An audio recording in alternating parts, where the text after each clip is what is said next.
Today we are going to talk about religion in the early republic. Beginning in 1776, what did Americans believe about the nature of God and God's relationship with the nation? Was there a single thing? Answer, no.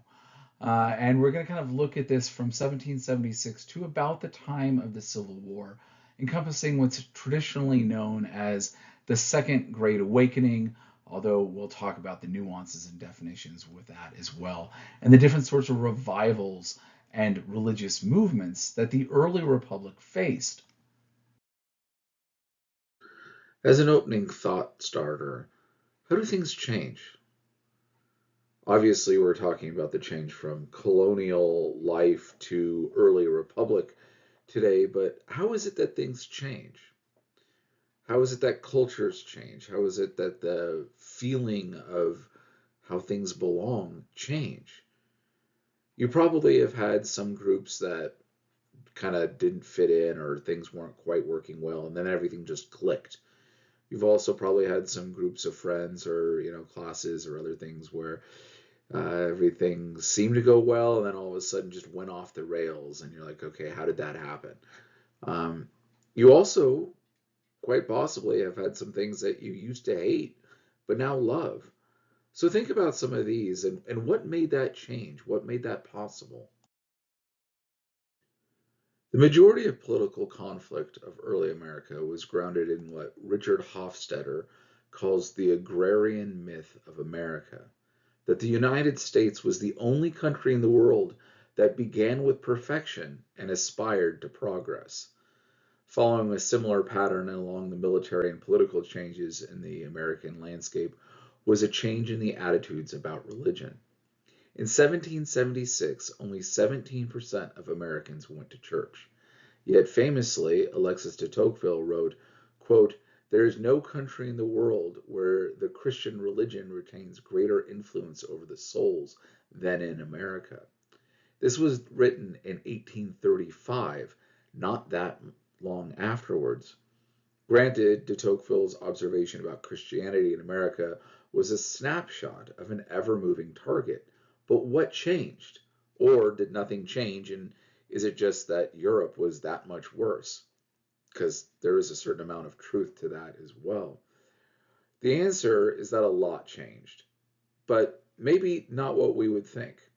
America was gradually becoming more religious, if we count religious people who are adherents to a church. 15 years after de Tocqueville wrote Democracy in America, the rate of religious adherence grew to 34%, drastically lower than anything in the 20th century, but double that of what was done in 1776. Many of the settlers to America came for religious freedom or to have a new start, a new opportunity, although the vast majority did not come for religious reasons. Those who did generally faced persecution in England, Germany, France, or any other host of countries, and chose to risk the voyage to America in hopes of avoiding that persecution. Oftentimes, persecution still followed. We've talked about many of the Quakers would still be executed for preaching in New England. Others left because they believed the established church in whatever country they came to was irredeemable.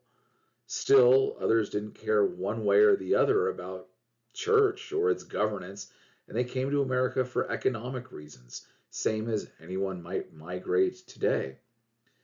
With all of this said, the relationship between church and state was something navigated in each of the colonies, some of which granted religious freedom or some measure of toleration early on, including Maryland, Pennsylvania, New Jersey, Delaware, Rhode Island, the Carolinas, and Georgia.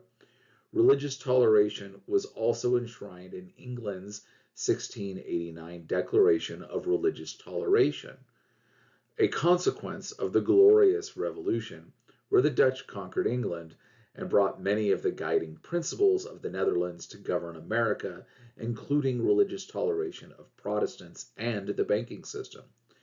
It should be little surprise that many of the founding fathers, including three of the first four presidents, John Adams, Thomas Jefferson, and James Madison, opposed creating a state church.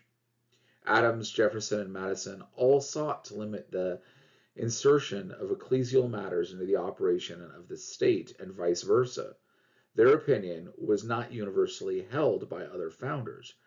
It is of some debate as to what percentage of the newly created American public shared such anxiety and hostility towards the intersection of ecclesial and civic life.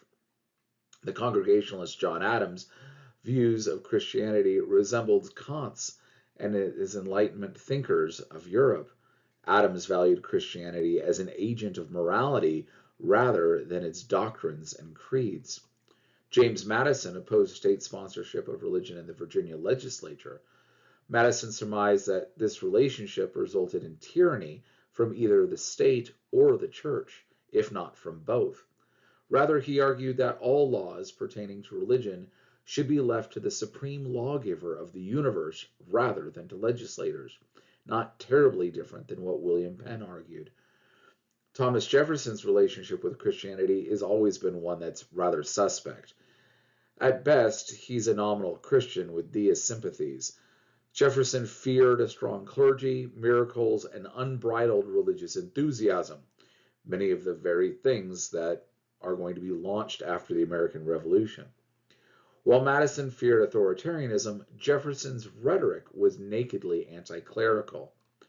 By the end of the 18th century, America's relationship with Christianity had already undergone significant changes and was in the midst of yet another shift. The days of the First Great Awakening and the Calvinist theology of Jonathan Edwards, George Whitefield, and Theodore Frelinghuysen were an ever-distant memory, while the events of the French Revolution were new and trendy. Many of the founders replaced Calvinism with deism. Along with this came a new era of reason, following the French model, and also following the French model, a lot of anti-clericalism. As a result of this growing cult of reason that dominated France, a similar idea crept into America. Reason was to guide America, and it would enshrine it through the incarnation of wisdom and liberty. We evoke still to this day a new goddess that was created, Columbia, the personification of liberty. We also, as a culture, deify George Washington. The apotheosis of George Washington is the name of this image that we see in the dome of the Capitol. Apotheosis means becoming a god. This is George Washington literally sitting in the ranks of heaven, now becoming our national god.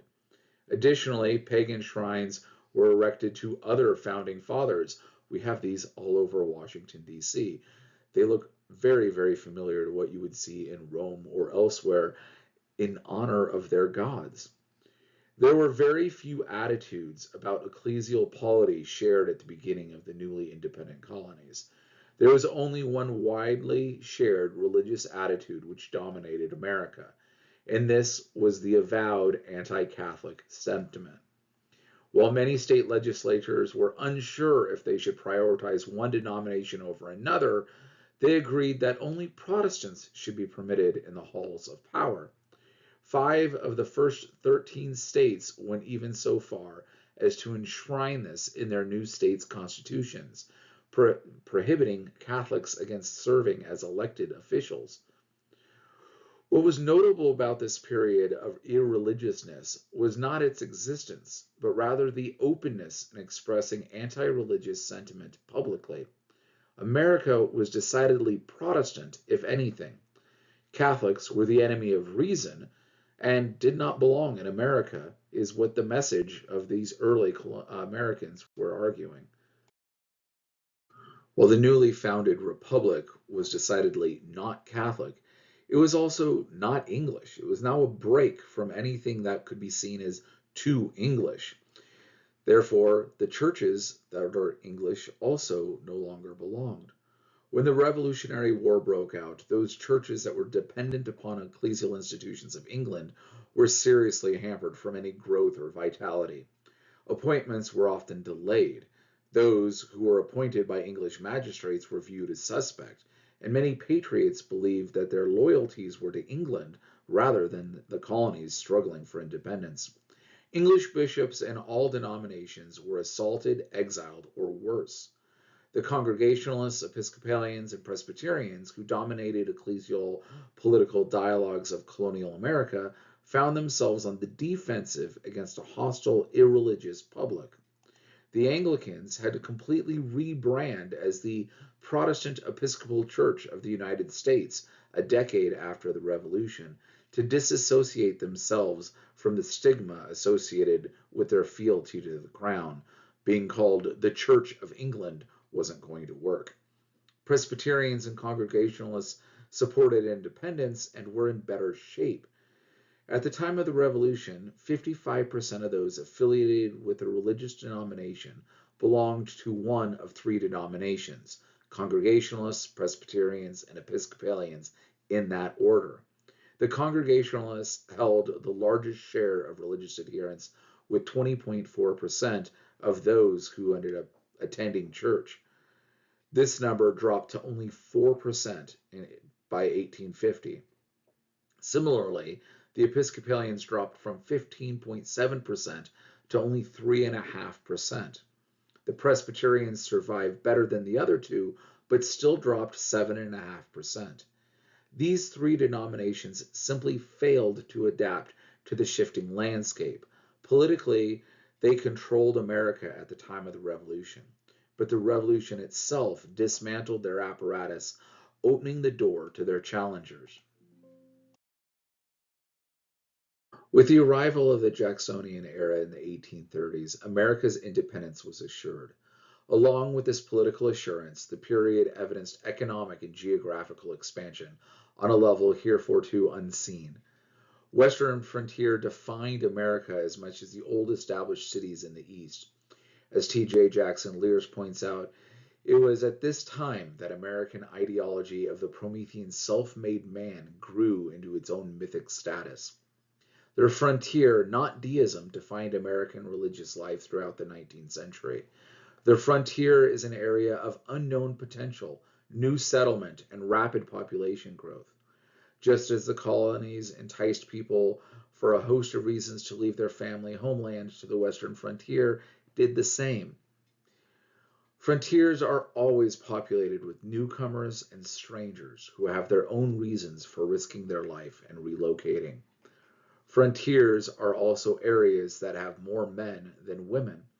Frontiers also lack many of the niceties and many of the necessities of the settled lands. As a result, people are deficient in some number of attachments. Frontiers also have a large number of migratory people moving in and through it, and it is difficult to build or sustain any organizations, fraternal, charitable, or churches. Not surprisingly, frontiers tend to have high rates of deviant behavior and lower religious participation. In other words, people on the frontier are more likely to be non-church going men who move in and out of groups fairly easily and have a sense of anonymity, loyalty primarily to themselves and not to others, and are willing to bend or break the law in order to survive or to thrive. You can see this to a certain extent if you understand the frontier in many ways that we're experiencing it isn't sort of a mix at this time of part Little House on the Prairie, part Tombstone, and part internet trolls. These are what the frontier is. You do get some people who are trying to settle and do nice. You have some people who are trying to protect those who are there. And you have other people who just want to take what they can and troll because they're going to be gone before too long. Churches on the frontier had to adjust to this new order or fail to grow or disappear entirely. This is also one of the reasons why high church Protestantism had a harder time. These churches require greater ecclesial oversight, educated clergy, places of worship, items associated with worship that generally tend to be pricey and require some sort of specialty in making. In other words, they needed stability, and the frontier does not offer that. Instead, what arose on the frontier were low church Protestants. They don't require or sometimes even want bishops, educated clergy, fancy churches, and all of the smells and bells associated with high church Protestantism, Catholicism, or Orthodoxy. Just a preacher who has a good word and tried to limit the crime, tried to connect morality with their ecclesial office. Women in the Jacksonian era, both on the frontier and in the settled regions, had to adjust to a new reality. Traditionally, the mother's primary role was in administrating the needs of the household. The boys were educated or sought employment outside of the house. The daughters worked inside the home. Their labor focused on manufacturing and other items they could produce in the home. With a boom in manufacturing, women's roles vanished, and where their income was necessary, this caused quite a difficulty. The daughters were then forced to look outside of the home for employment, creating new moral challenges. Adolescent girls were now in the public sphere. A solution for many was increased involvement with church life. Since they were now in the public arena, they could calm fears concerning their morality by becoming more pious. The once invisible adolescents scandalized many by praying in public. There was a greater importance to demonstrate that they were essentially not prostitutes. Women also tended to look for greater enthusiasm to affirm this, which was usually found amongst the newly formed religious sects. These sects knew it as well, and they would often recruit from young unmarried women. New sects and revivals served to release young women from the constraints of male domination. They gave them a social space and made them into public figures and leaders in communities.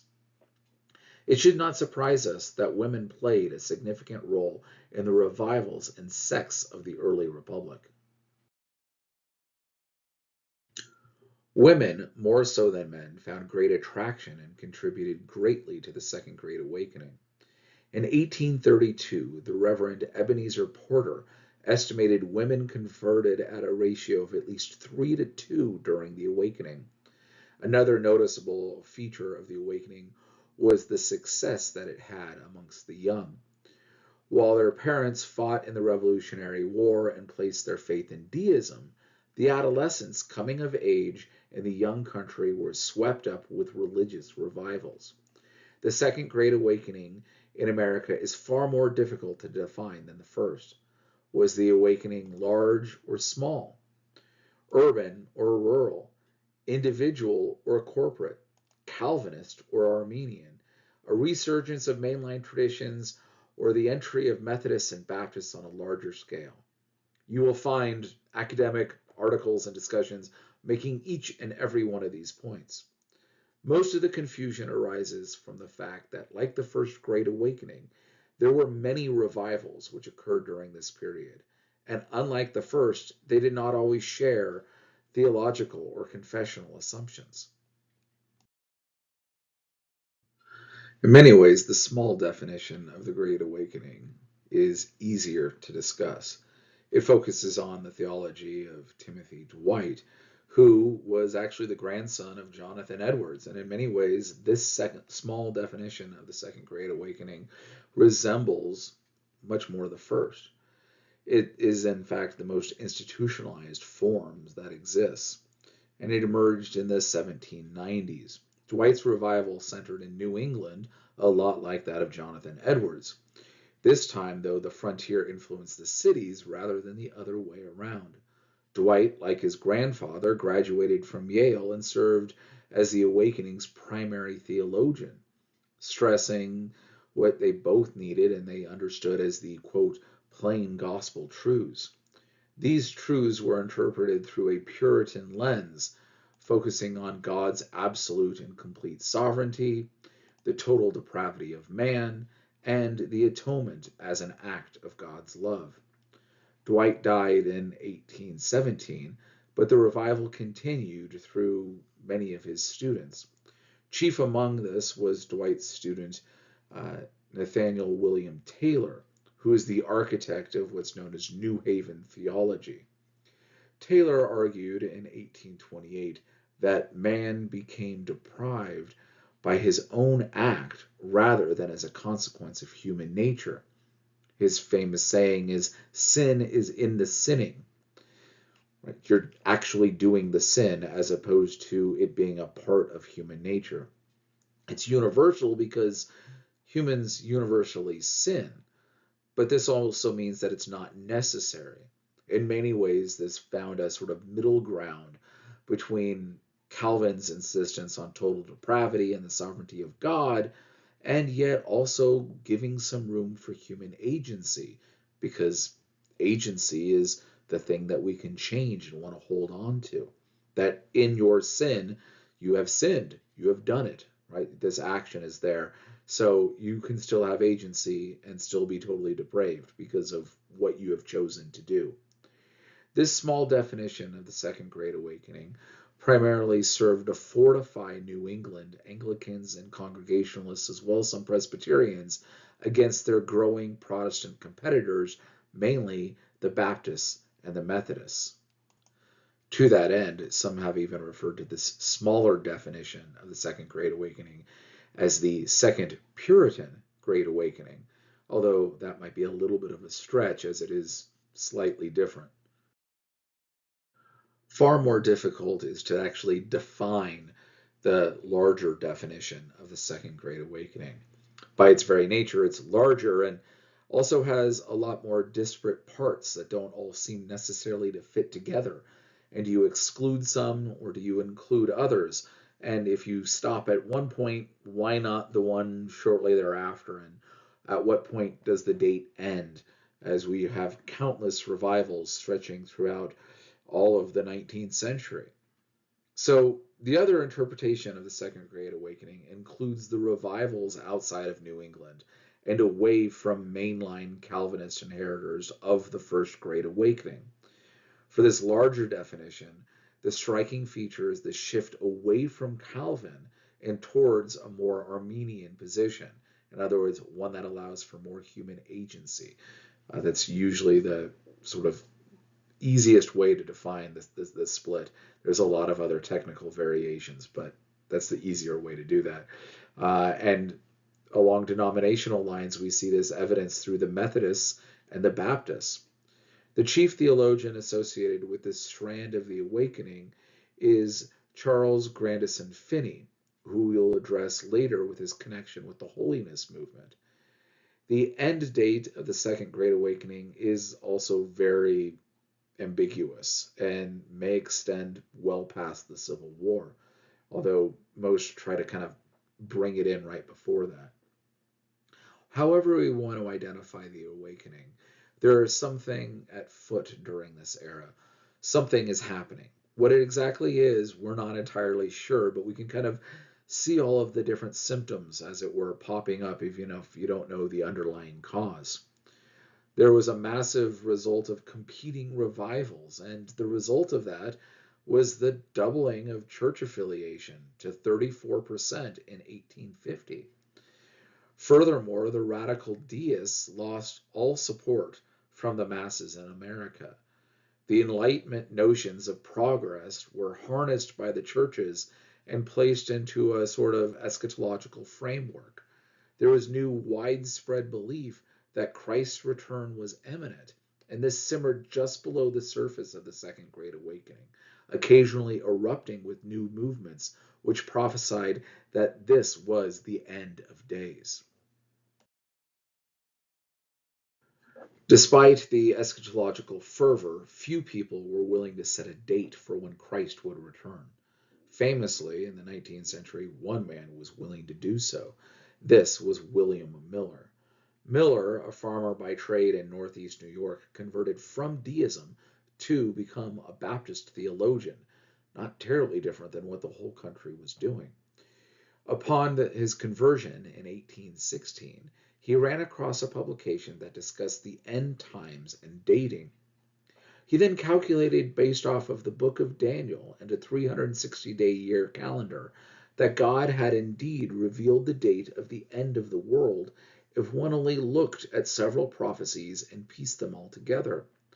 In 1828, he then announced to the world his discovery that Christ would return in or about the year 1843, somewhere between March 21st of 1843 and March 21st of 1844.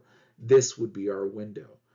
Now, the March date is likely based off of the Paschal calendar, which is beginning in springtime. In 1836, he published his calculations in his work, Evidence from Scripture and History of the Second Coming of Christ. The economic panic of 1837 and the ensuing economic depression only heightened the belief that the end was near. He was then promoted by Joshua Himes in New York, New England, and publications were written up about him and his ideas in Boston and Philadelphia as well. Thousands of people were convinced he was right. The movement which sprang up around him was known as Adventism. Broadly speaking, Adventism is the branch of Protestant Christianity that believes in the imminent second coming of Jesus Christ. Again, that Christ will return, or that this is, broadly speaking, the last era or epoch of time, is something held by Christians of all stripes. But the imminent second coming, that this is going to happen at any moment, this is something that's more unique to Adventism. Not only that it might happen, but that it will happen at any moment. There were a number of different Adventist groups that followed Miller. They were also, until much later, about the 1840s, not a formal denomination. Rather, this notion of Adventism was kind of a strand that you would find in various Protestant groups, typically low church Protestant groups, but you'd find them everywhere. At the height, over 50,000 people identified themselves as Adventists or Millerites, a term that was usually used by its detractors. Miller announced in January of 1843 that this year Christ will return. Again, this year allowing that to go to March 21st of 1844. Tension mounted throughout the year. By some estimates, over 1 million Americans anticipated Christ's return within that year. Keep in mind, the population of the United States at this point was about 12.8 million people. So about 8 or so percent of all Americans anticipated this. That's quite a sort of fervor and estimate of where everything's going to be. That is until March of 21st of 1844, when Christ did not return. This became known as the Great Disappointment. Miller and many of his followers left and just became Baptists or Methodists, or simply returned to their own churches that they were a part of earlier. Some still followed Miller or another Adventist leader. Adventism splintered into a dozen or so different denominations. Miller recalculated, admitting that there was probably some mistake in his calculation. His new date for Christ's return was October 22nd, 1844. So he was off, but now it's a fall date, not a spring date. There are a number of reports about the Millerites at this time, many of which are rather questionable, stating that Miller's followers quit work and gave up all of their possessions, and some even donned white robes and went up to the mountaintops to await Christ's return. Still, October 22nd came and left without notice, and most of the Millerites abandoned him at this time. Notably, several groups were influenced by Miller and Adventism and advanced either his message or a similar one grounded in the belief that this is the later days. Miller, for the record, died in 1849, having not seen his calculations come to fruition. The most significant of the Adventist movements that emerged from Miller's Adventism followed Ellen G. White, at her birth Harmon, who launched the group known as Seventh-day Adventists, which still do exist today. White was 17 years old when Miller's prophecies failed, but she and a number of others claimed that Miller was actually right and that Christ did indeed return. She stated that Miller's prophecy had a spiritual fulfillment instead of a physical one. She was identified by many of her followers as a seer, somebody who could have visions and report these to people who needed them. And she reportedly had many different visions at prayer meetings. She continued to report a total number of visions, over 2,000 of which during her lifetime. In 1846, she married James White, an Adventist preacher, and the two of them were convinced that the Old Testament still applied to all Christians today. Specifically, they focused on Sabbath keeping and a number of dietary restrictions. Her group migrated to Battle Creek, Michigan. One important follower labored to create a breakfast cereal that would be in keeping with these new dietary restrictions. He launched a company named after himself that's also still around to this day, William K. Kellogg. Kellogg aided White and her Gospel of Health, avoiding meat, stimulants, and all kinds of stimulants, including caffeine and alcohol, depressants of the like. A lot of this was to control sexual impulses and other sinful tendencies.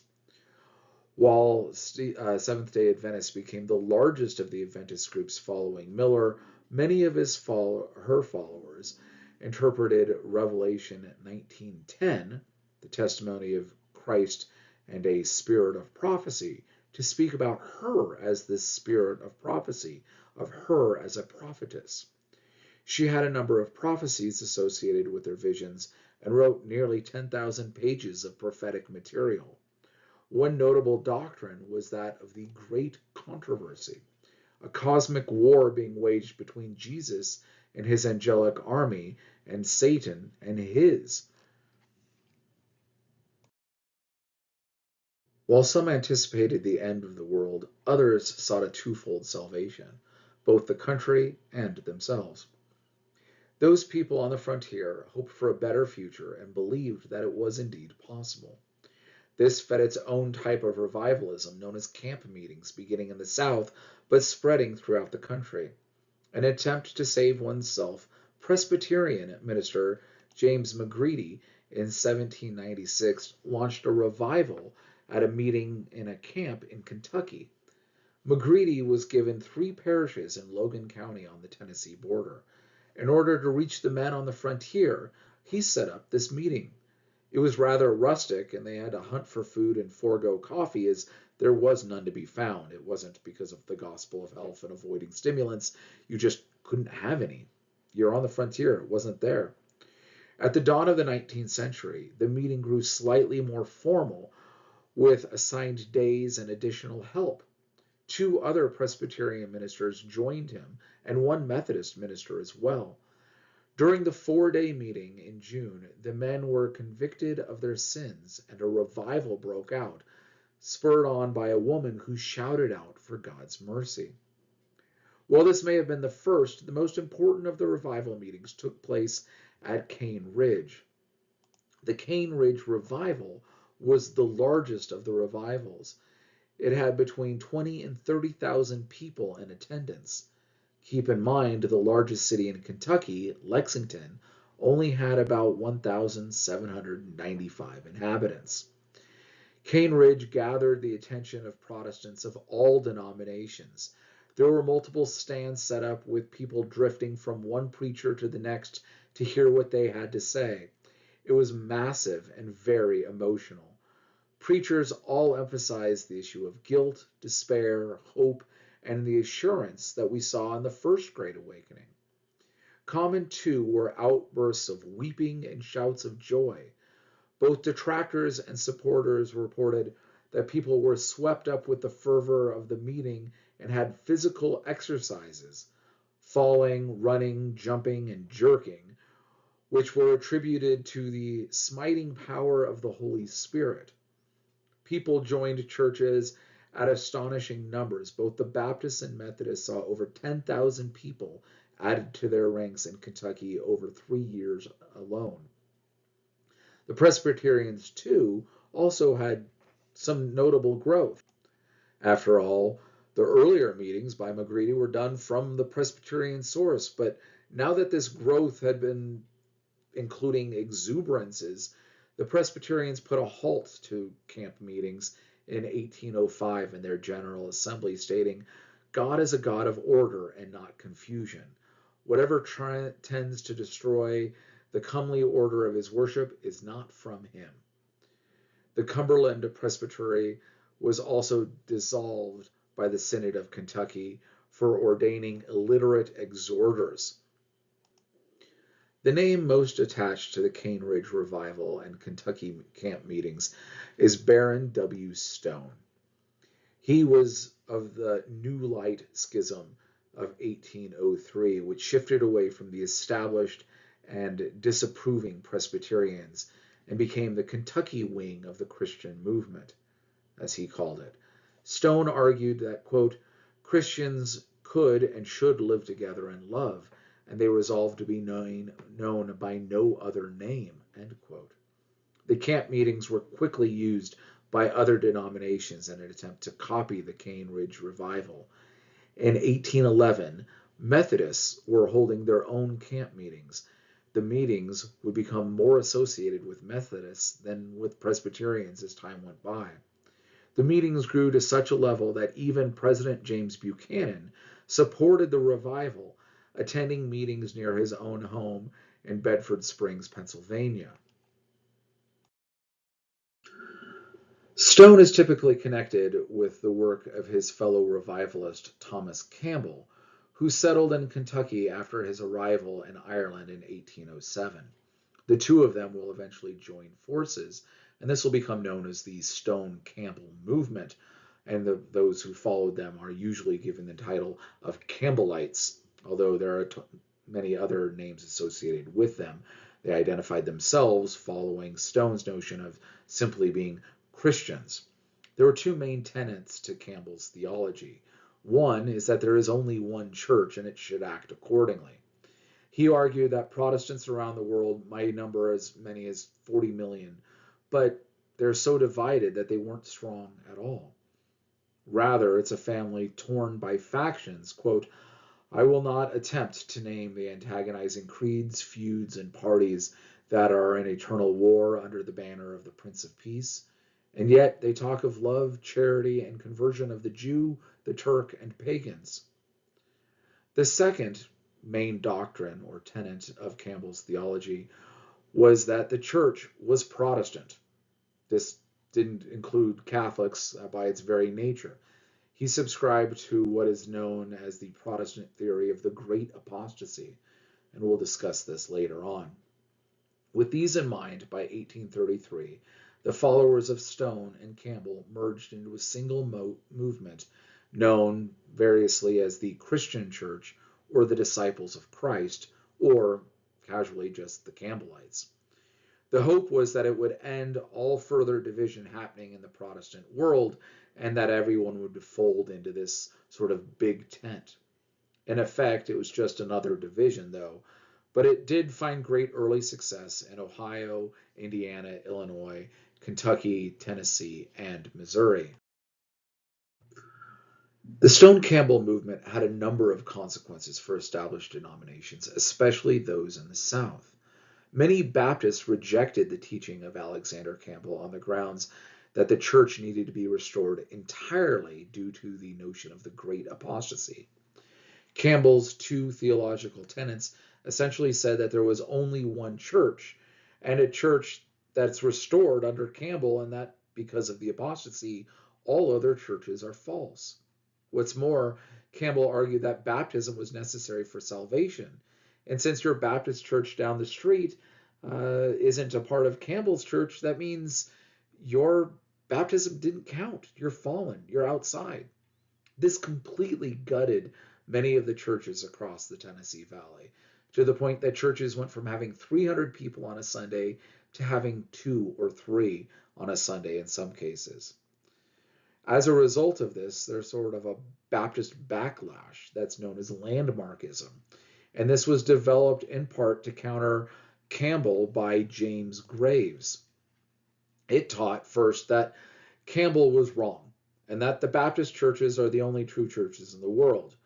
They say this because they're the only ones who exhibit all of the marks of the true church as found in the New Testament. That is, the landmarks, that's the name.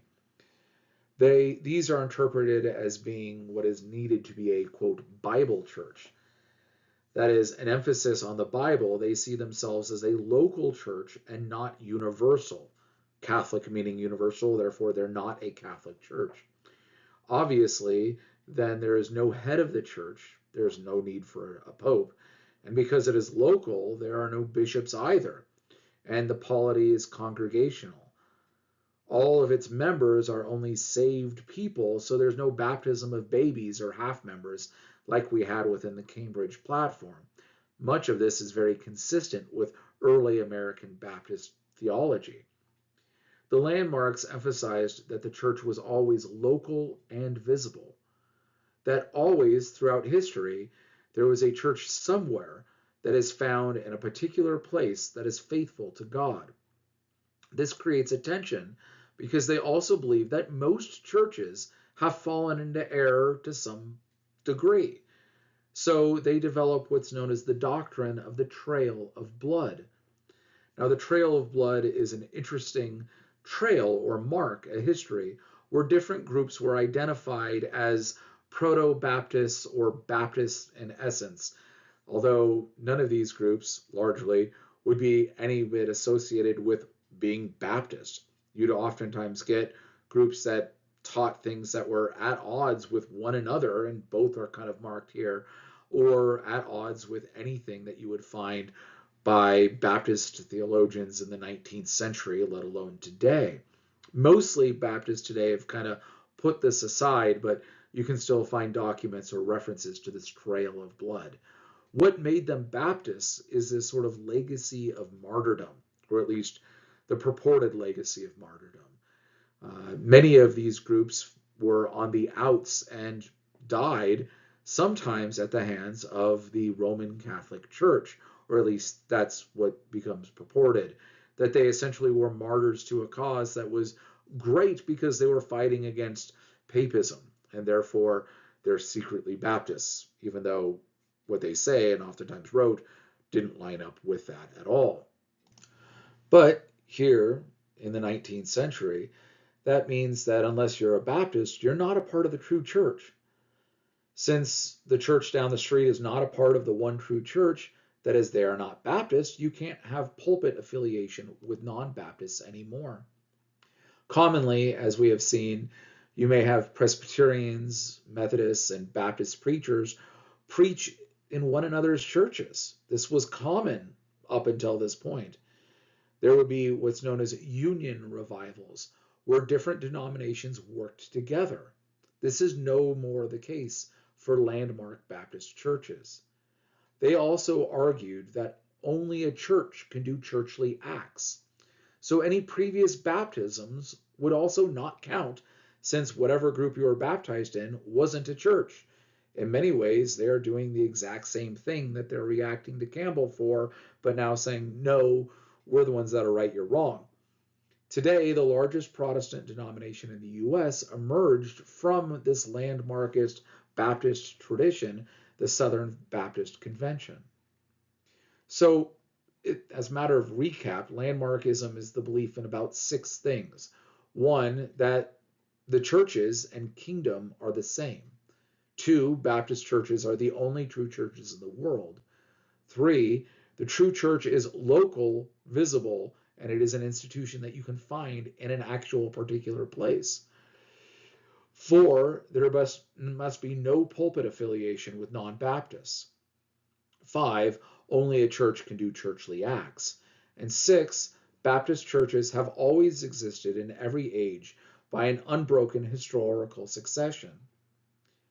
Landmarkism was one of the early attempts at combating restorationism and the excesses of revival, while also demonstrating how sects and denominations which disagreed with the Baptist message espoused by James Graves codified in their documents like the 1833 New Hampshire Confession of Faith were wrong.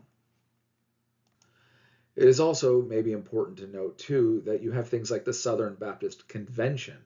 Churches are local. There's not an ecclesial hierarchy.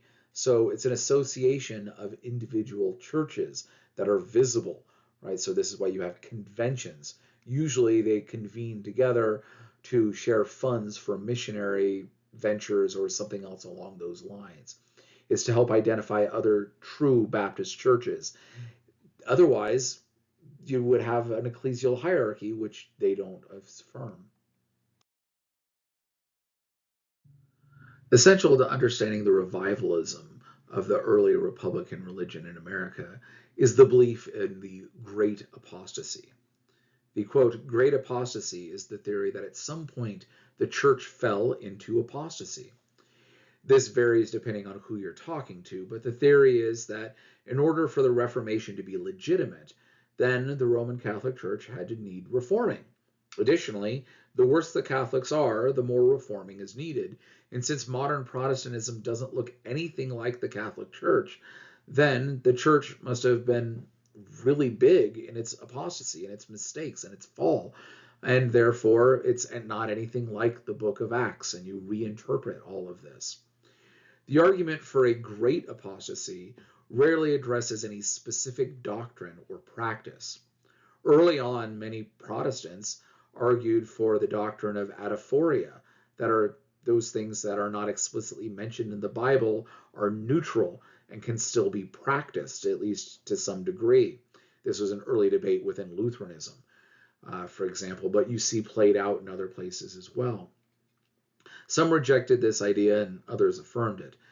The idea of the great apostasy is more a general feeling that something or someone broke the church and that they needed to restore it. For example, John Wesley makes reference to what he calls the Constantinian fall of the church.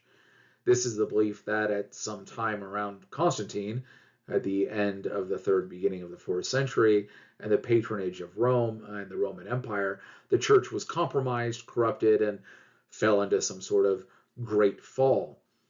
He even mentions this in his 1783 sermon called The Mystery of Iniquity, where Wesley blames Constantine for inflicting, quote, the greatest wound true Christianity ever received. But Wesley doesn't actually talk about any of Constantine's actual theology or how this is played out or have any sort of examples to prove what he's saying. It's just a general thing that we all kind of know it's true because we all kind of know it's true. It doesn't quite necessarily mean that it's grounded in truth. In fact, a good study of history, especially pointing out that Constantine is probably the emperor that had most things written about him contemporary in his life, would maybe show it not to be the case. But that's kind of on the other side of the document. Many Sabbatarians, like the Seventh-day Adventists and others, would argue that this apostasy, this great fall, happened early on, maybe even as early as the dawn of the second century, as the writings of Justin Martyr mention Christians gathering on Sunday instead of Saturday. So they would have said the apostasy happened immediately, maybe upon the death of the last apostle. Alexander Campbell argued that the Holy Spirit ceased to work in the world after the death of the last apostle, for example, and that the Holy Spirit has returned, but to him, so he can properly restore the church. Wesley and others don't have any evidence to support their claim other than they don't like the way things are now and argue that the church needed to be restored.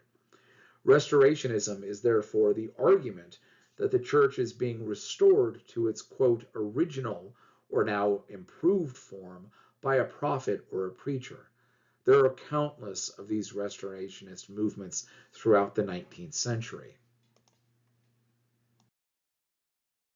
The tension of who was right and who was wrong, as well as what counts as a true church and how it should be organized, was not only an issue for the South in the wake of the Stone Campbell movement, but in New York as well. Restorationism was an essential component of a lot of revivalism. The hotbed of sectarian movements in the early Republic was upstate New York, in an area that affectionately became known as the Burned Over District by Finney.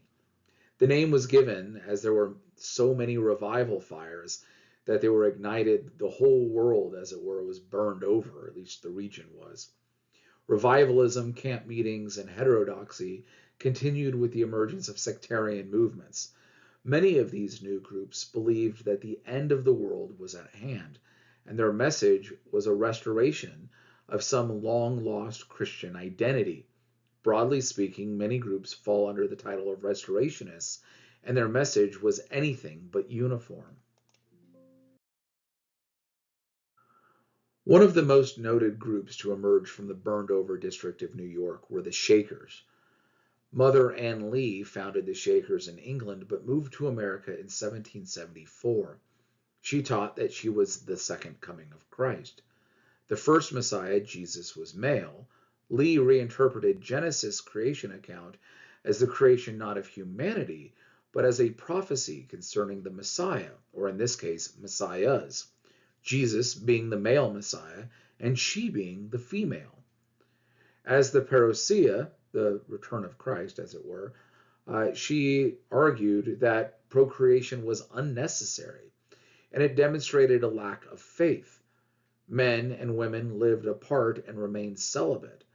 Surprisingly, the movement did not end with her death in 1784, but continued moving west from New York to Ohio and Indiana, growing to about 6,000 members by the middle of the 19th century. Not surprisingly, the number of Shakers has dwindled throughout the 20th century, and in 2017, after the death of one, there are only 2 members left.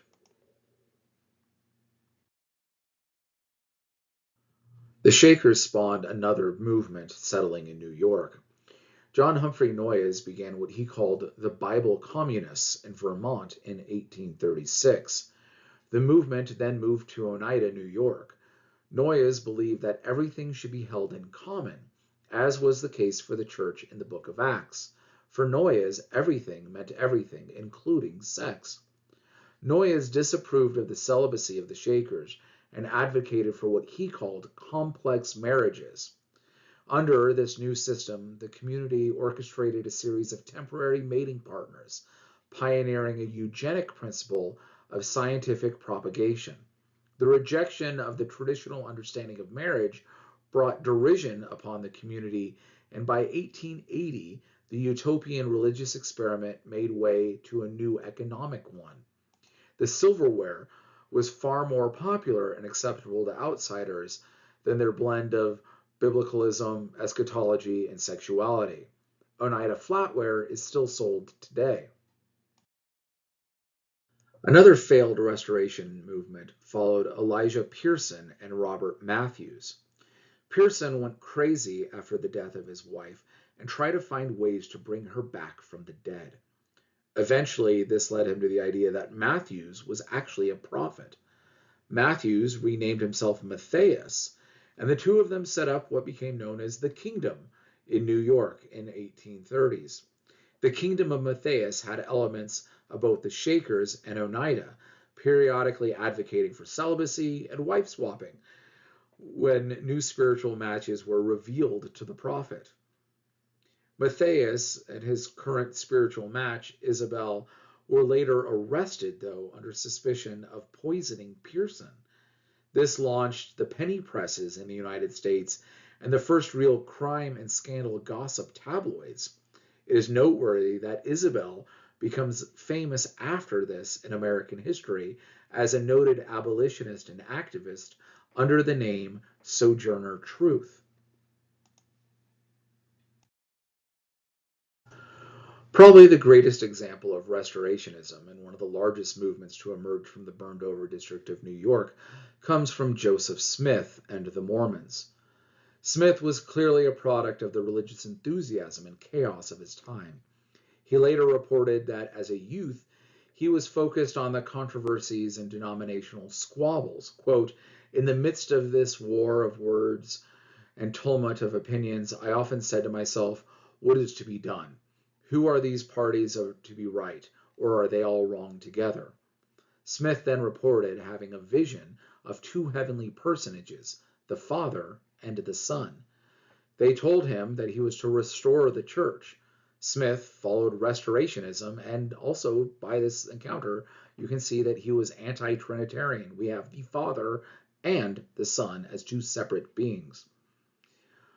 After further revelation, Smith finds 2 golden plates which contain stories of natives in the Americas who were actually descendants from the lost tribes of Israel.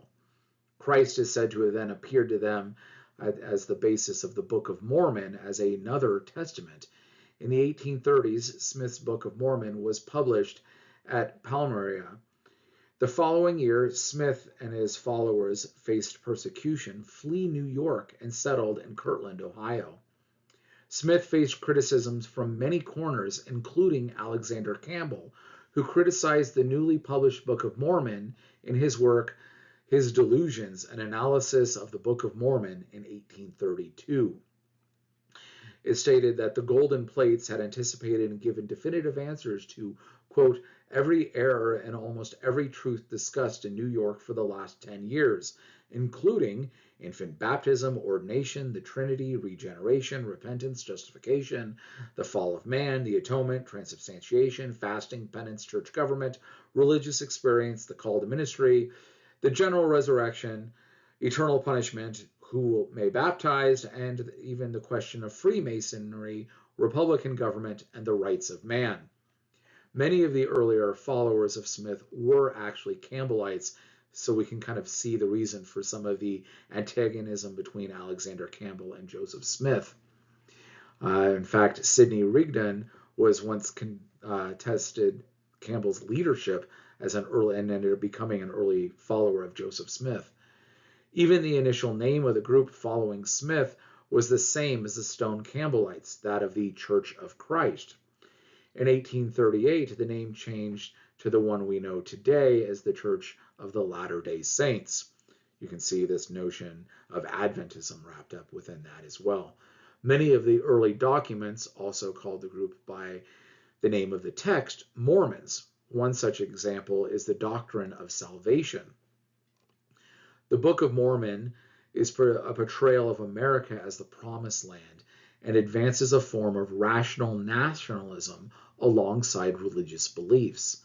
While the text and group affirmed America to one extent, including the later beliefs that Christ would return to Independence, Missouri, and that Jackson County, Missouri, where Kansas City is found, is the Garden of Eden, the group did not find suitable home until after Smith's death. The migration and legal issues that Mormons faced demonstrate the tension that existed between revivalist sects and the broader culture in America during the 19th century. Many controversies surrounded the group, including financial ones.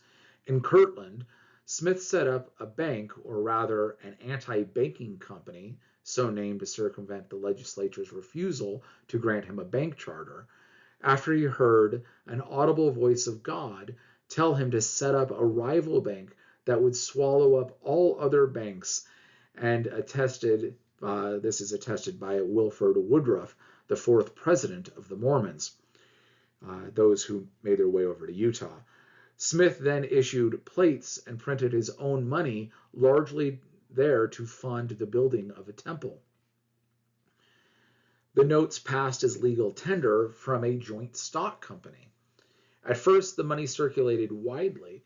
Then, merchants began to redeem the notes for U.S. currency, and it resulted in a panic of this anti-bank banking company in 1837. Quote, 13 suits were brought over against him between June of 1837 and April of 1839 to collect sums totaling nearly $25,000. If we want to do some inflation calculator work on this, this is over $850,000 today. This resulted in a large number of Mormons relocating from Kirtland and joining Smith, who was also in Missouri. Other Mormons left Kirtland early in 1834 and went to western Missouri. The group following Smith were identified by the local settlers as an army, and the governor of Missouri called for a militia to disband a Mormon rebellion in October of 1838. Smith was jailed and sentenced with treason. In April of 1839, Smith escapes from the Missouri jail and goes to Illinois, where he sets up a city in Nauvoo. In 1841, Smith was arrested in Illinois and successfully defeats the attempt to extradite him to Missouri. In 1842, Joseph Smith declares that man's attempt to establish a just government has failed, and it is now time to build a theocracy, a government built upon God's laws.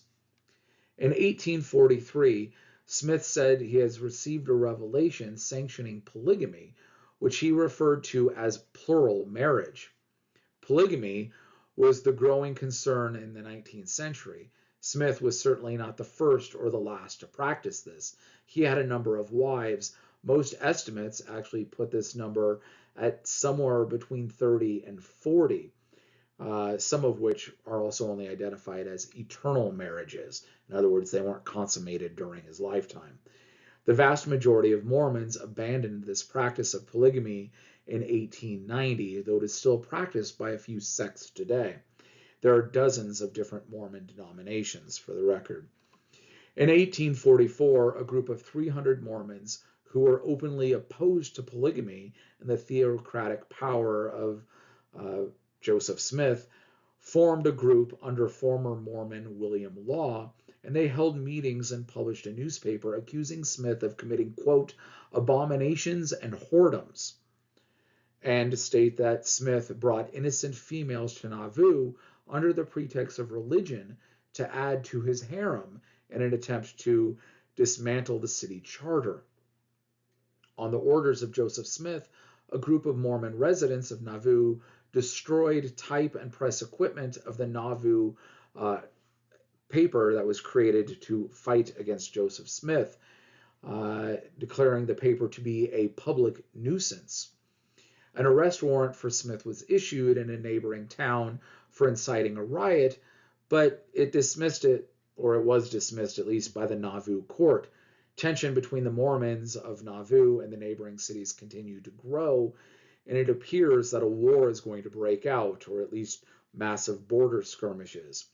He declares martial law at this point on June 18th. 4 days after this, he then crosses the Mississippi River into Iowa and makes plans to flee to the Rockies. But fearing retribution on Nauvoo, he returns. On June 25th, Smith enters Carthage and meets with the governor. He is charged with inciting a riot and also charged with treason. This is done because he declared martial law.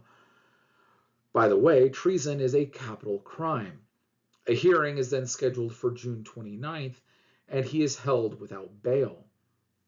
What takes place next is up to a lot of interpretation. There's a lot of fog of war, he said, she said, different competing groups as far as exactly what went down. But there was a fear that a mob from Nauvoo would try to break Smith out of jail, and there was also a mob who wanted him dead. Smith was held in the second-story building and had at least 5 other men with him, notably his brother Hiram and John Taylor. He also had visitors over the next few days, one of which gave him a 6-shooter, gave him a gun, which is kind of an interesting sort of idea to give a prisoner a gun, but also tells you a little bit about the tension that existed at this time. On June 27th, John Taylor's account of Smith's death states that a mob broke into jail, rushed up the stairs, and fired at the door, believing it to be locked, which killed Joseph Smith's brother Hiram. Joseph, who received a 6-shooter earlier, instantly, quote, arose and with a firm, quick step and determined expression of countenance approached the door, pulling the 6-shooter, opened the door slightly, and snapped the pistol 6 successive times. Only 3 of the barrels, however, were discharged. I, afterwards, understood that 2 or 3 of the men were wounded by these discharges, and then it was informed 2 of whom were died. A fight took place. John Taylor jumped out of the window and was shot by the jailers, the Carthage Greys, who were outside. Smith also went towards the window, and immediately the shots stopped. Smith fell from the window and was found dead, apparently from bullet shots. A trial then takes place, as far as the aftermath of this goes, against 5 men for the killing of Joseph Smith.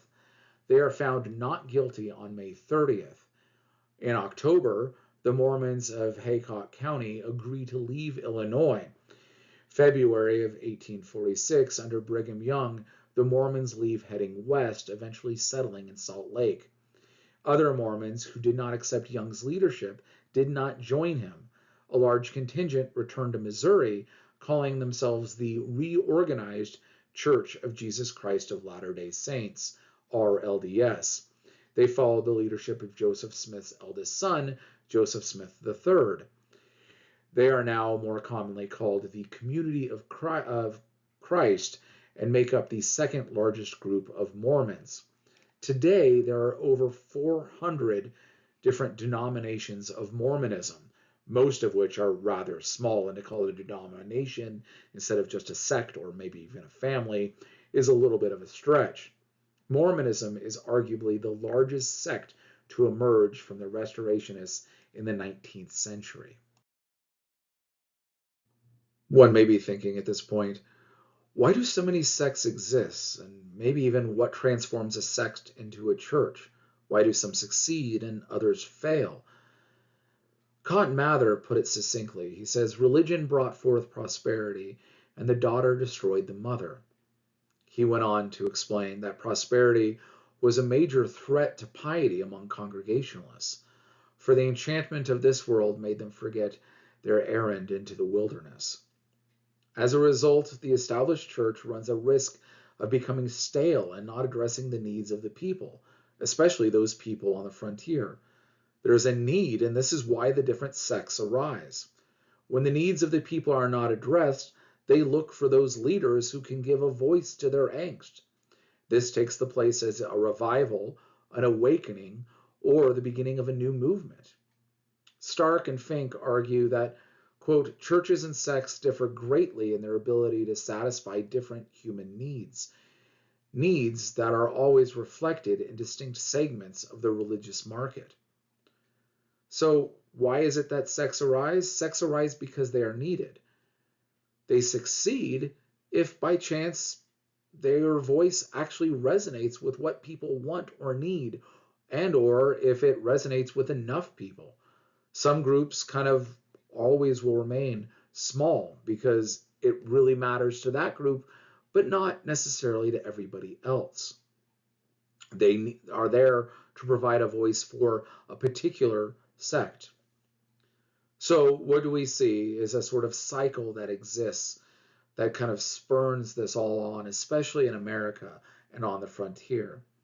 New churches and religious bodies almost always begin as sects that, if successful, attract a large following and become transformed into churches or reform the existing ones.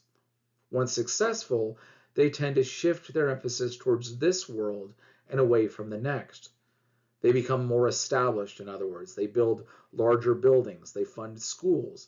They become, in essence, more secular. This then leads again to another revival and the formation of a new sect.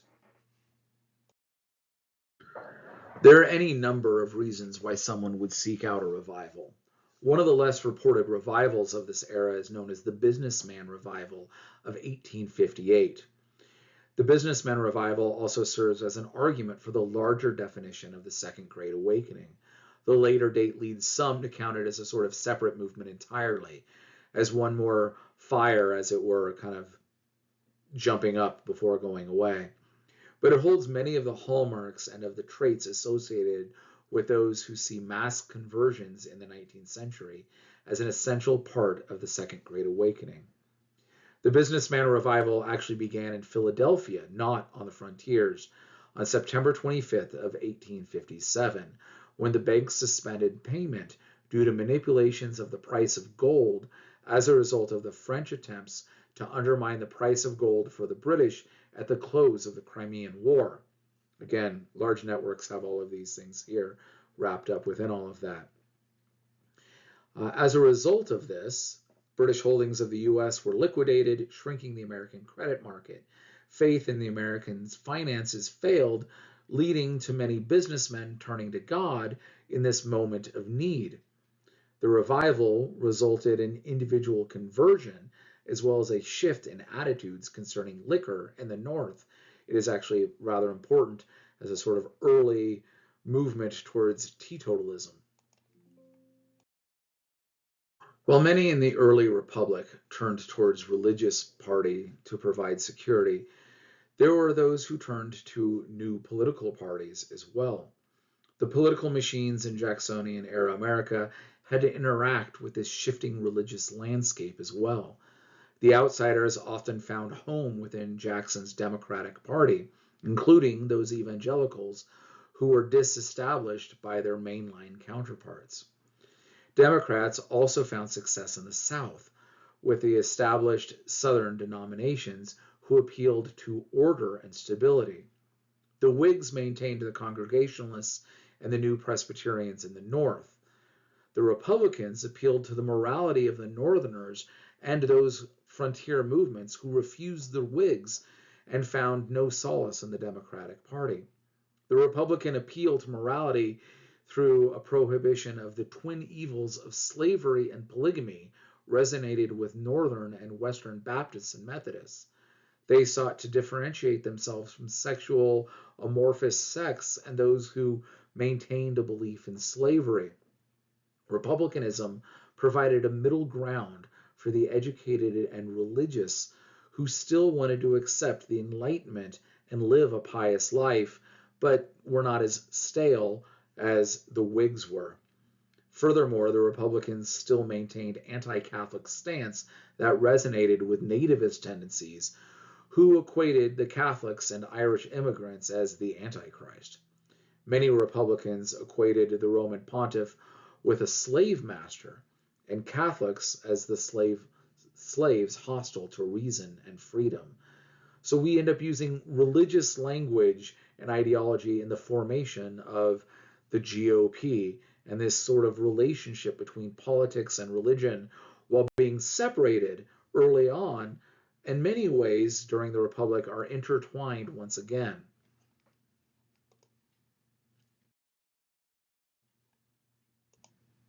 So, some final reflections or group conversations, if you can have them. What is a revival?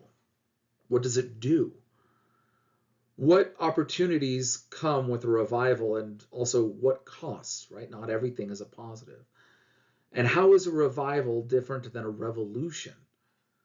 Is it just a thought? Is it political versus religious? But can you have revivals of political ideas or revolutions of religious ones? And why is it that you think revivals happen?